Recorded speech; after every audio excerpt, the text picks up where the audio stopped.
हरे Krishna. Good evening everyone. Hare Krishna Prabhu ji, good evening. तो आज हम भगवत गीता के दूसरे अध्याय के चौथे श्लोक को रिसाइट करेंगे और उसको समझने का प्रयास करेंगे। तो आप सभी मेरे पीछे रिसाइट कर सकते हैं। अर्जुन वाच। अर्जुन उवाच अर्जुनावाच। कथम भीष्मम् अहम संख्ये कथं कथं भीष्मम् अहं भीष्ममहं सङ्ख्ये सङ्ख्ये द्रोणं च मधुसूदन द्रोणं द्रोणं द्रोणं च च मधुसूदन मधुसूदन ईशुभिः प्रतियोत्स्यामि ईशुभिः ईशुभिः प्रतियोत्स्यामि पूजार्हावरिसूदन। पूजार्हावरिसूदन। Arjuna said, O killer of enemies, O killer of Madhu, how can I counterattack the arrows in battle men like Bhishma and Drona who are worthy of my worship? Hare Krishna. Thank you माता जी। तो यहाँ पे अर्जुन जो है उनको just पिछले कुछ दो श्लोकों में जो कृष्ण है उन्होंने उनको बोला कि तुम इतने बड़े योद्धा हो, क्षत्रिय हो, तुम्हारा क्षत्रिय धर्म है, फिर ये बुजदिली कहाँ से आ गई? बुजदिल या फिर तुम बुजदिल कैसे हो गए? ये कमजोरी कैसे आ गई तुम्हारे अंदर कि तुम बोल रहे हो कि मुझे युद्ध नहीं लड़ना, मैं भिक्षा मान के अपने जीवन का निर्वाह कर लूंगा, मैं अपने स्वजनों को कैसे मार सकता हूँ? ऐसे अलग अलग प्रकार के जो तुम तर्क प्रस्तुत कर रहे हो वो कुछ नहीं, वो तुम्हारे कमजोर दिल का लक्षण है कि तुम्हारा दिल काफी कमजोर है, तुम बुजदिल हो। इन शॉर्ट भगवान उनको बोल रहे हैं, मतलब तुम बुजदिल नहीं हो, भगवान बोल रहे हैं कि तुम्हारे अंदर ये कमजोरी कहाँ से आ गई, ऐसा बोल रहे हैं। टू बी मोर क्लियर, तो यहाँ पे अर्जुन बता रहे हैं कि वो जो कमजोरी है उसका स्रोत क्या है, उसका कारण क्या है। तो उसका कारण कुछ अपना खुद का भावुकता नहीं है, या फिर ऐसा नहीं कि डर लग रहा है, या फिर फल की चिंता है कि बाद में युद्ध जीत पाएंगे कि नहीं। ये सब उनके कारण नहीं है। उनका कारण है कि विपक्ष में मेरे आदरणीय भीष्म देव, द्रोणा, जो मेरे पिता तुल्य हैं, जो मेरे गुरु तुल्य हैं, जो मेरे गुरु हैं, गुरु तुल्य नहीं गुरु हैं, उनसे मैं कैसे लड़ सकता हूँ? मैं उनका अनादर कैसे कर सकता हूँ? तो यहाँ पे हमें अर्जुन की एक बहुत अच्छी क्वालिटी हमें देखने को मिलती है कि वो अपने गुरु वर्ग जो थे, अपने से जो बड़े थे, अपने से जो बड़े हैं उनका काफी वो आदर सम्मान करते थे।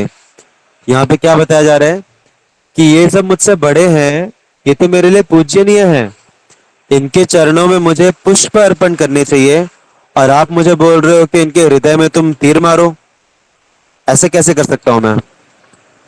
तो ये अर्जुन का यहाँ पे तर्क था कि मेरे जो पूजनीय, मेरे आदरणीय, जो मेरे बड़े बुजुर्ग हैं, मेरे गुरु वर्ग हैं, उनसे मैं कैसे लड़ सकता हूँ। तो हमें भी अर्जुन से सीखना चाहिए कि जिस प्रकार से अर्जुन अपने से बड़ों का सम्मान करते थे, आदर करते थे, उसी प्रकार से हमें भी अपने से जो बड़े हैं उनका आदर करना चाहिए।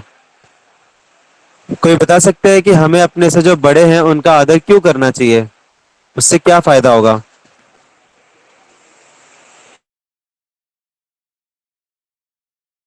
अच्छा, उससे पहले मैं ये पूछना चाहूंगा, मेरी आवाज क्लियर है ना? पहले तो ये पूछूंगा मैं। यस। तभी पहला सवाल ये है कि बड़ा किसको बोलते हैं हम जब बोलते हैं कि हमसे बड़ा, मतलब कौन है वो हमसे बड़ा? Knowledge, हम किस? हाँ, knowledge and experience. हाँ, वेरी गुड। नॉलेज में बड़े या फिर एक्सपीरियंस में बड़े। और और क्या अलग अलग क्राइटेरिया हो सकता है जिसमें हम बड़ा या छोटा गिनते हैं? एज में, एक्सपीरियंस में, स्पिरिचुअलिटी में। Very good. तो हमारे शास्त्र बताते हैं 5 प्रकार के आ, वृद्ध बोला जाता है उनको। हमको जनरली वृद्ध मतलब जो व्यक्ति एज में बड़ा है उसको ही वृद्ध हम मानते हैं, लेकिन हमारे शास्त्र बताते हैं 5 प्रकार के वृद्ध होते हैं। कोई बता सकता है कौन से 5 प्रकार के वृद्ध हैं?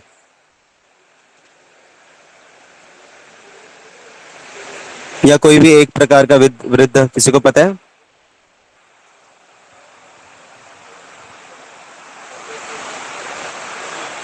ओके, बताता हूं मैं। तो एक रहता है वयोवृद्ध। Anyone can tell what is the meaning of वयोवृद्ध, या फिर कोई गेस कर सकता है? जिनकी उम्र हो गई है। एग्जैक्टली exactly, जो हमसे उम्र में बड़े हैं, दे आर वयोवृद्ध।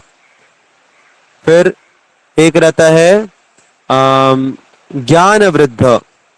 ओके, ज्ञान वृद्ध मतलब जिनमें हमसे ज्यादा नॉलेज है। फिर उसके बाद रहता है एक कि एक्सपीरियंस में जो वृद्ध हैं, हमसे एक्सपीरियंस से जिनके पास हमसे ज्यादा तजुर्बा है, उनको क्या बोलते हैं? उनको बोलते हैं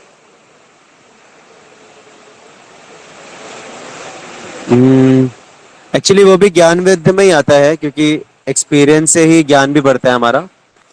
फिर उसके बाद एक कैटेगरी आती है जिसको बोलते हैं तपोवृद्ध। तपोवृद्ध मतलब any guess?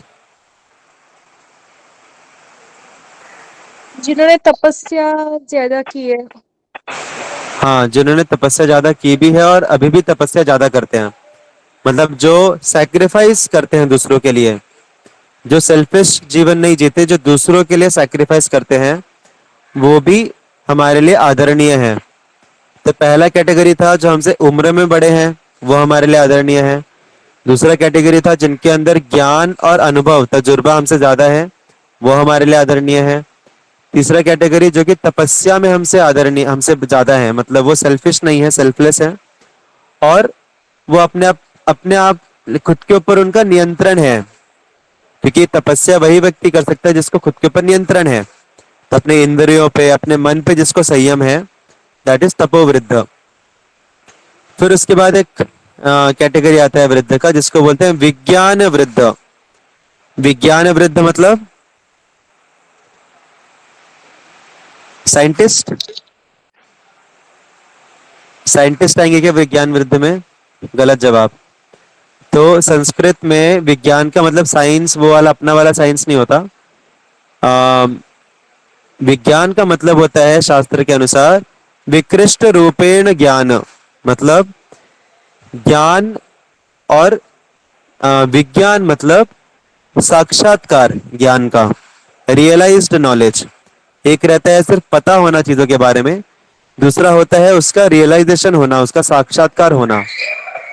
That is called as विज्ञान वृद्ध। जिनको, जो जीवन के जो सत्य हैं, शास्त्रों पे आधारित जो सत्य हैं, उनका उनको साक्षात्कार भी है, जो कि आध्यात्मिक जीवन को जीते हैं। बेसिकली जो लोग आध्यात्मिक जीवन का पालन करते हैं उनको बोलते हैं विज्ञान वृद्ध। और फिर पांचवा कैटेगरी है शील वृद्ध।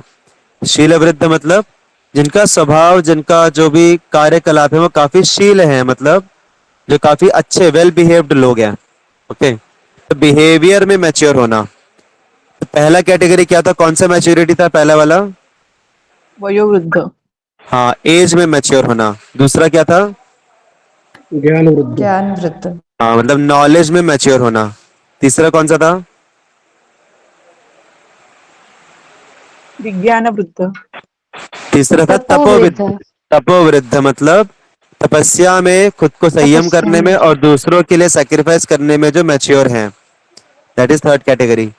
फोर्थ कैटेगरी वाज विज्ञान वृद्ध, जिनको साक्षात्कार है आध्यात्मिक जीवन का, जो कि आध्यात्मिक जीवन को जीते हैं। दे आर विज्ञान वृद्ध या फिर spiritually mature. And then fifth is शील वृद्ध, मीन्स जिनका बिहेवियर काफी अच्छा है, जो लोग बिहेवियर में मैच्योर हैं।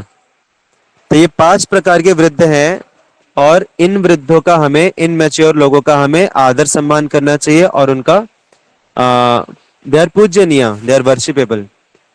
और जिस व्यक्ति में इन पांचों में से जितने ज्यादा से ज्यादा मैच्योरिटी एग्जिस्ट करती है, उतना ज्यादा हमें उनका सम्मान करना चाहिए। जैसे फॉर एग्जाम्पल हमारे भागवतम में उदाहरण आता है कि देवहूति करके एक स्त्री थी, जो कि अपने बच्चे कपिल मुनि, उनके बच्चे थे, कपिल मुनि से वो बैठ के शास्त्रों का सार सुन रही हैं। अभी जनरली कैसा रहता है, पेरेंट्स के अंदर एक ये रहता है कि हम अपने बच्चों से कैसे सुन सकते हैं, ये तो हमारे बाद में आए, हमने तो इनसे ज्यादा दुनिया देखी है। लेकिन यहाँ पे जो देवहूति हैं वो स्वभाव से इतनी विनम्र हैं कि वो अपने बेटे से बैठ के भागवतम सुन रही हैं, क्योंकि वो ये नहीं देख रही कि मैं वयोवृद्ध हूं इनसे, वो ये देख रही हैं कि ये जो है ये मुझसे ज्यादा विज्ञान वृद्ध है या फिर ज्ञान वृद्ध है, राइट।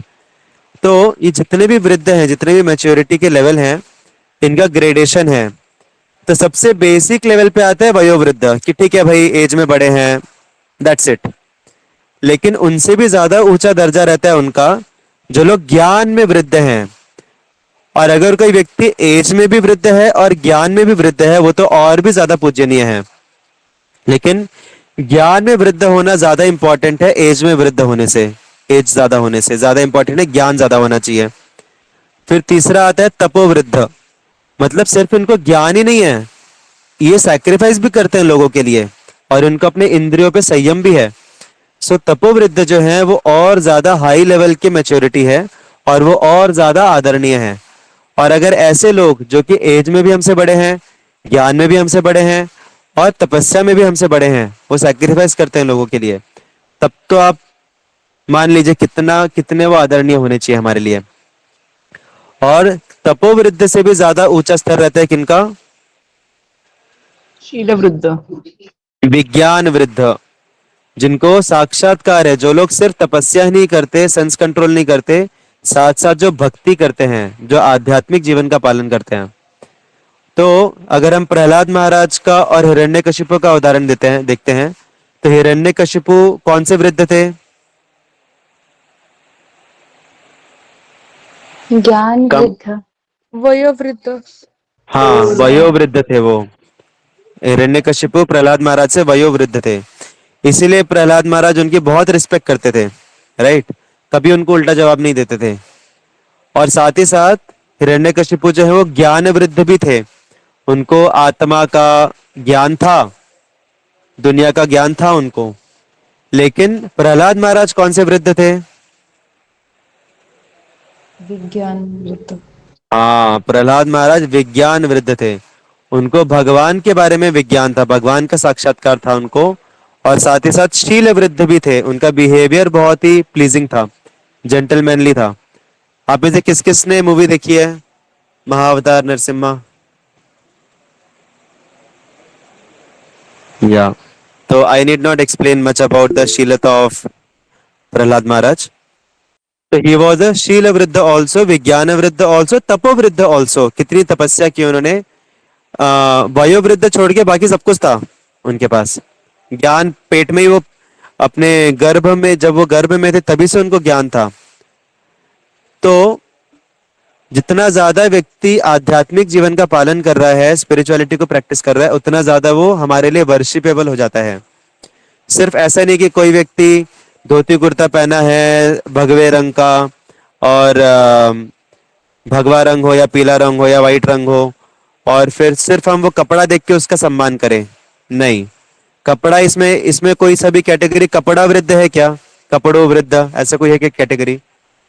नहीं, तो उसमें एक भी कैटेगरी में फिट नहीं होता वो। दाढ़ी वृद्ध है क्या, या क्लीन शेव वृद्ध है क्या, या जटा वृद्ध है क्या? नहीं। तो हमें क्वालिटी देख के रिस्पेक्ट करना है लोगों की, नॉट जस्ट एक्सटर्नल लुक्स। तो विज्ञान वृद्ध जो रहता है वो सबसे ज्यादा आदरणीय रहता है, और उससे भी ज्यादा आदरणीय रहता है जो शील वृद्ध है, जिसको आध्यात्मिक ज्ञान भी है, आध्यात्मिक पालन भी कर रहा है, वो भगवान का साक्षात्कार भी है, साथ ही साथ वो शील है, उसका बिहेवियर काफी अच्छा है, जेंटलमैनली बिहेवियर है उसका। तो सबसे ज्यादा आदरणीय व्यक्ति कौन हुआ? शील वृद्ध। हाँ, शील वृद्ध। तो इसीलिए हमें जो भी ऐसे मैच्योर लोग हैं, वृद्ध मतलब मैच्योर इन शॉर्ट, अगर इंग्लिश में हम देखेंगे तो हमें ऐसे इस प्रकार से हमें सम्मान देना चाहिए। और चाहे व्यक्ति ज्ञान में वृद्ध ना हो, चाहे वो शीलता में वृद्ध ना हो, चाहे वो विज्ञान में वृद्ध ना हो, चाहे वो तपो में वृद्ध ना हो, सिर्फ हमसे एज में बड़ा हो सिर्फ, तो हमें उसका सम्मान करना चाहिए कि नहीं करना चाहिए? हम सब मतलब करना चाहिए। क्या हमें उनकी पूजा, हमें उनको पूजनीय रखना चाहिए कि नहीं? डेफिनेटली रखना चाहिए हमें, क्योंकि चाहे कुछ भी हो, हमसे से कम वयोवृद्ध हैं, वो कम से कम हमसे एज में बड़े हैं।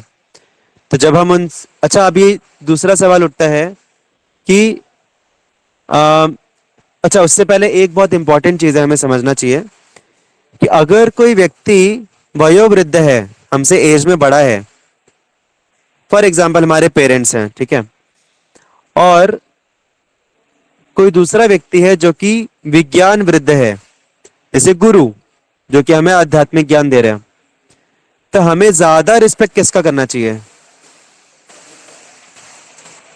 तो हमें ज्ञान दे रहा है। हाँ, तो ज्यादा रिस्पेक्ट हमें करनी चाहिए जो हमें विज्ञान दे रहा है, जो हमें भगवान का साक्षात्कार प्रदान कर रहा है।